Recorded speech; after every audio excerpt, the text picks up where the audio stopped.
Welcome to the Inspiring Tech Leaders podcast with me, Dave Roberts. Today, I have the pleasure to be talking with Dr. Ellison Anne Williams, who is the CEO of Enveil, a pioneering privacy-enhancing technology company. What a pleasure to have you here today, Ellison Anne. Thank you for having me. It's a pleasure to be here. Great. So let's start off with learning a little bit more about you and how you got to where you are today. And, was this the career path you always wanted to take from the start?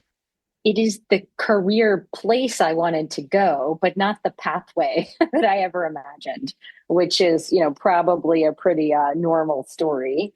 But today I founded and I run a privacy enhancing technology company. And of course, we focus on protecting the usage of data, which really can change the entire paradigm around how and where any type of organization can leverage data. So that was the end game and the end goal, as long as I can remember, was starting and running my own companies. But it was certainly a very windy and non-expected journey to get here.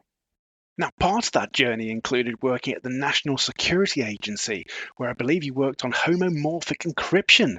What exactly is homomorphic encryption? Oh my goodness, Dave, I'm proud of you for being able to pronounce it. That's awesome.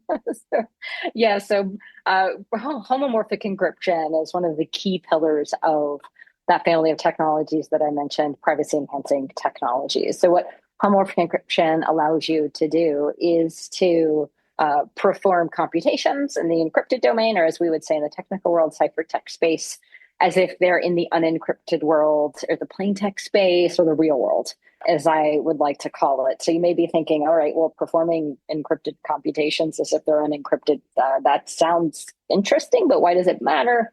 So to give you a more concrete example, suppose I am a global bank and I am banking an entity in Singapore that I'm watching for questionable activity, maybe relating to financial crime fraud. And I want to know, is this entity that I'm banking in Singapore being banked anywhere else in my own bank? And if so, are they also watching them for suspicious activity? That sounds like a very reasonable and simple thing to want to answer, but it turns out to be incredibly difficult to get the answer to that question in practice, just due to the kind of heterogeneous regulatory data residency landscape that that bank is operating in.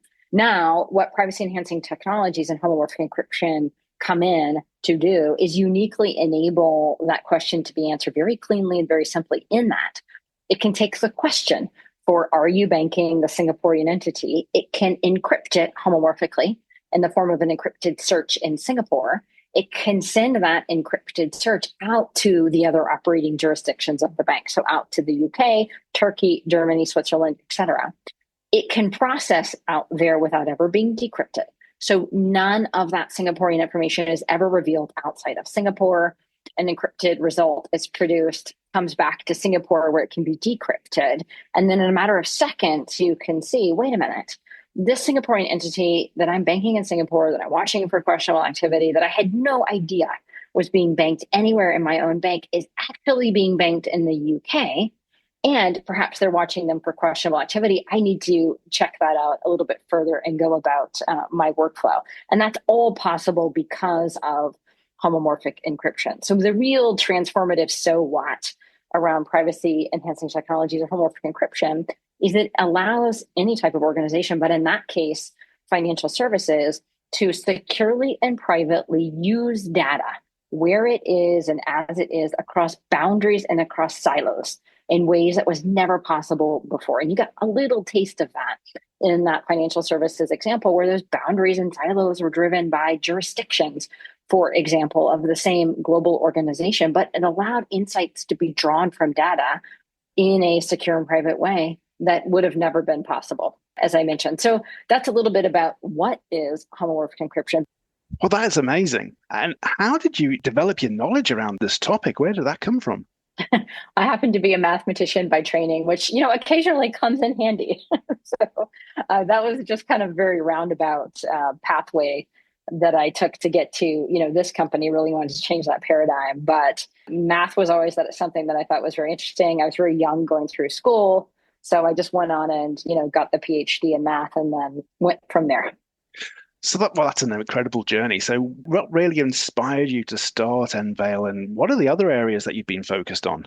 So for me, like I said before, running and starting my own companies is something that I had always dreamed of as long as I could possibly remember. So, not many people get to say they get to live their dream on a daily basis. I'm very fortunate and very blessed to be able to do that. But then why this company? Why privacy enhancing technologies? Why going on this really hard journey of creating a new market around this family of technologies? Because they just hadn't existed in a computational, practical way. So you have to go back a little bit. So when I finished the PhD in math, I got a knock on the door from the US intelligence community, in particular, National Security Agency. And basically they said, we can't tell you what we do, but we do cool stuff.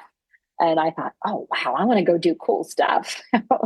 I was pretty young and I went there. And yes, I got to see and do some amazing things. Ended up staying there longer than I ever imagined. I thought I'd be there for a few years, ended up being there 12. I was just given incredible opportunities to see things and do things that I could never see and do anywhere else. And one of those things happened to be an application of privacy enhancing technologies or homomorphic encryption, in that we were really faced with a mission problem of how do we use data that exists out in the world that we have legal access to, but we need to do it in a way that respects our interest and intent in that data. That problem framing turns out to be a perfect use case for that special type of encryption called homomorphic encryption. The problem was at that time, and this was, 10-ish years ago, it was possible to do homomorphic encryption, but it was not computationally practical. So taking a search that originated in Singapore, like I described before, encrypting it, sending it across the globe, having it processed and come back would take days of time. Now, remember, in the example that I just gave you, it takes now seconds of time. But back then, it took days. Why? Just because of the math, kind of where that was. And so, like I said before, sometimes becoming a mathematician, having those skills is actually handy. So we were able to step back and take a look at that problem and say, well, wait a minute, if we just approach it a little bit differently, if we look at it, flip it upside down, we could do this kind of computation in a way that became practical for the first time ever. And so taking a look at that, I saw, wait a minute, these technologies really do have the power to change the entire paradigm around how and where any type of organization can use data to extract insights, to unlock value very uniquely. However, because the technology itself has never been computationally practical, the market doesn't exist. So I want to take these technologies and go create a market now that they're available around privacy enhancing technologies, with the goal of changing that paradigm. So that's the premise upon which the company was founded. Enveil, CEO of Enveil, about 8 years ago in 2016. And we've been on that new market creation journey since then. And it's very exciting. We now kind of see that market coming into form, even though it's very much emerging. But that's, why this, why do privacy enhancing technologies? Why now?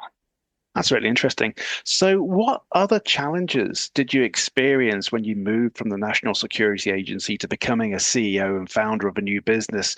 I'm sure, like many entrepreneurs, it wasn't an easy and straightforward path. So I'd love to hear the insights that you've got in that area. No, it's not easy or straightforward at all.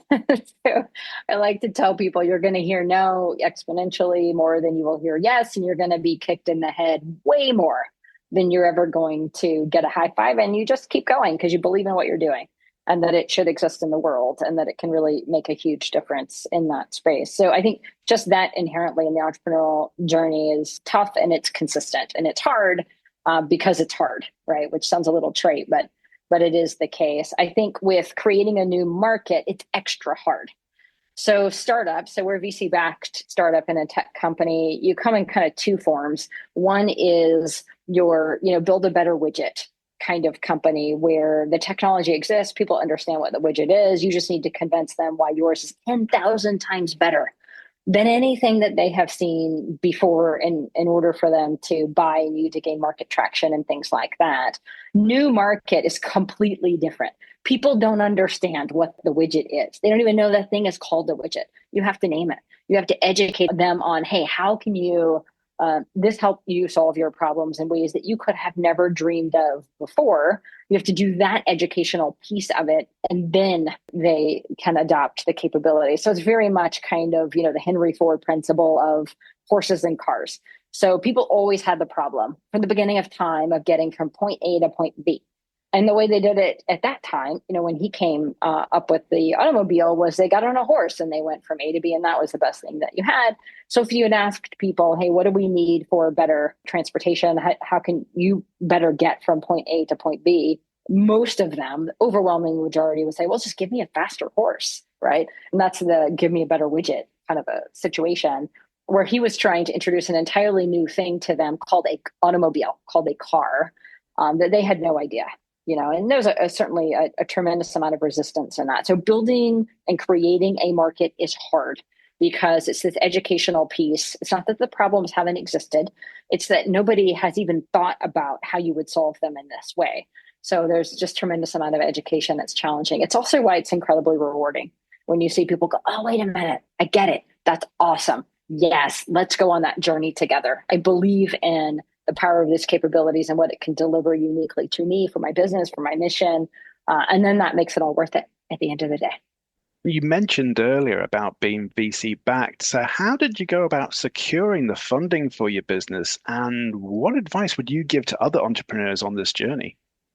So from securing a funding perspective, clearly you've got to be able to paint the picture of how what you're trying to do really does shift a paradigm, which will result in a lot of value, right? Because VCs are going to invest to get a return on the value of that investment. And what I would say to other entrepreneurs is remember the first principle of you're going to hear no way more than you're going to hear yes, like exponentially more, not just a little bit more.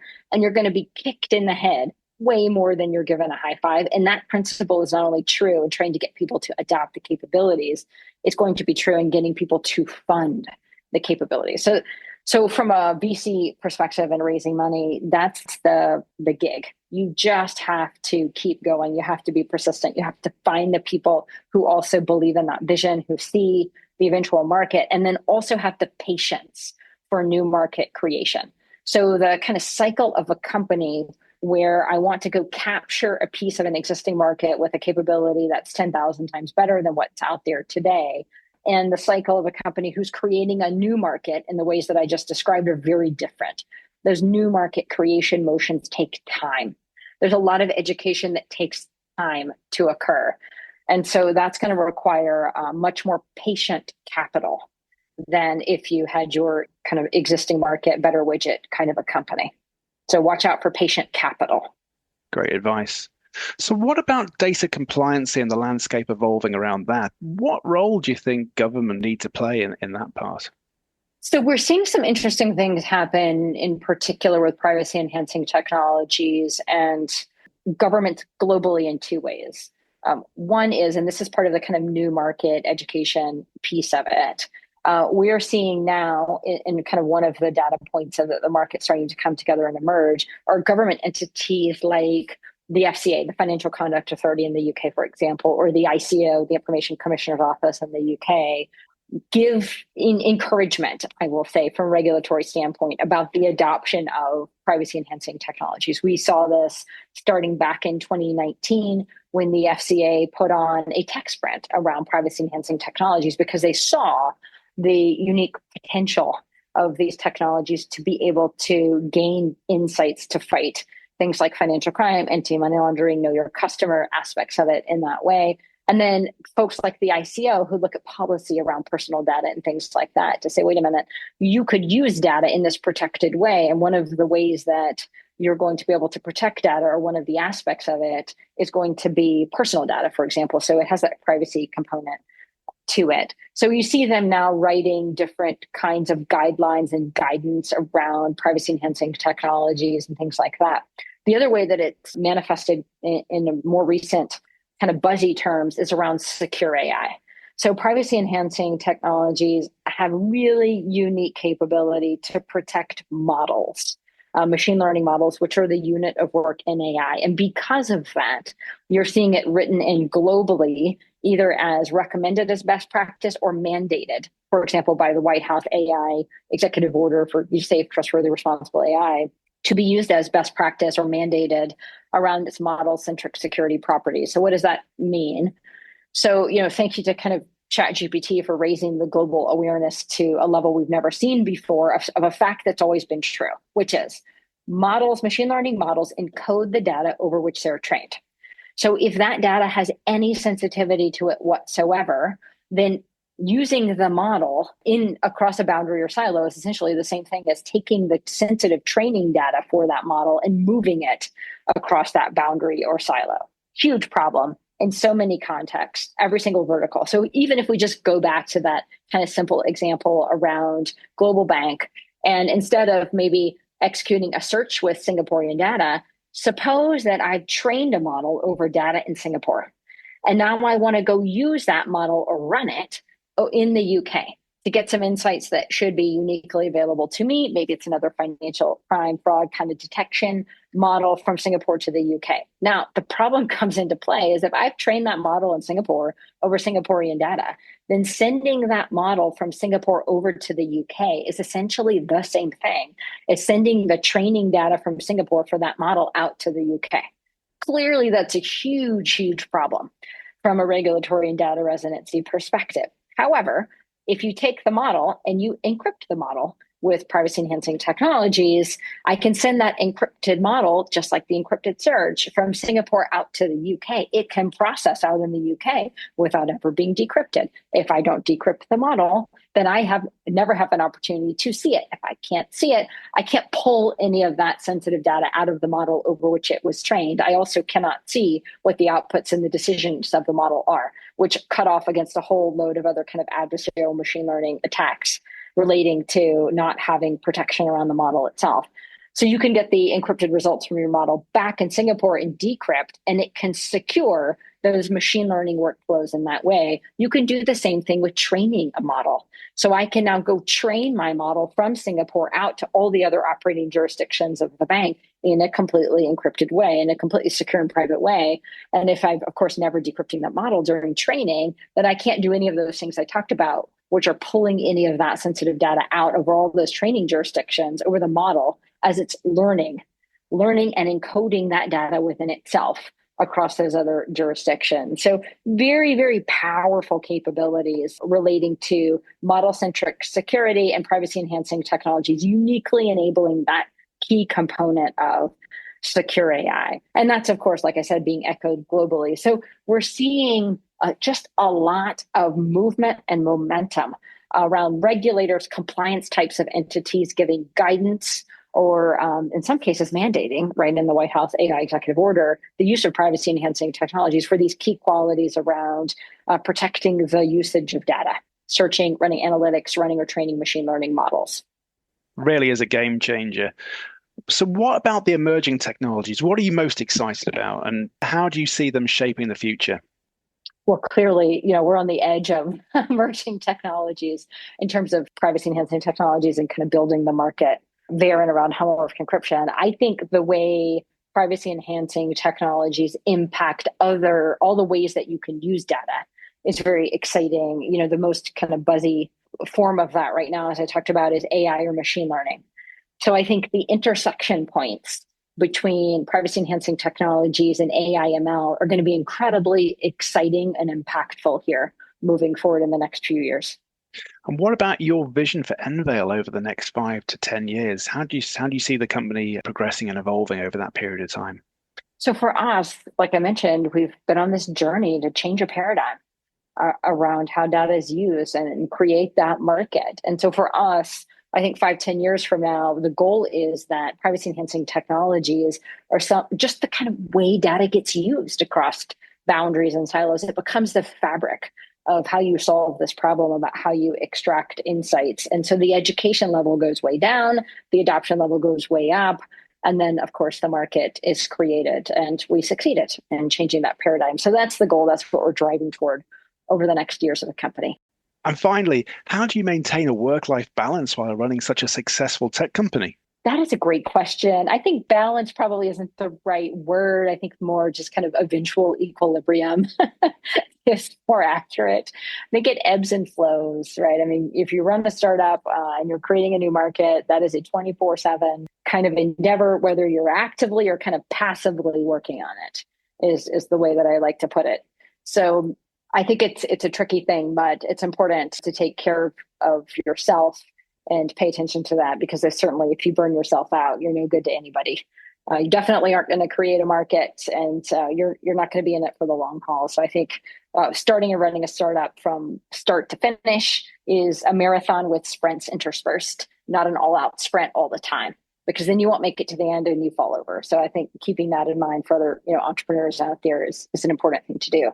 And then whatever works for you in order to make sure that you're sprinting and then you're running and then you're sprinting and then you're running, do it.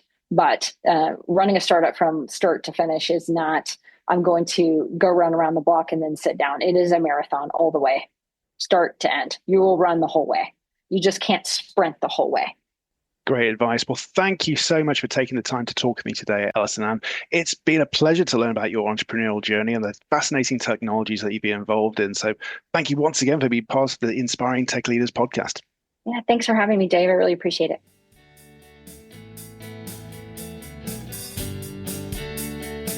Please remember to subscribe to the podcast and stay tuned for more Inspiring Tech Leaders.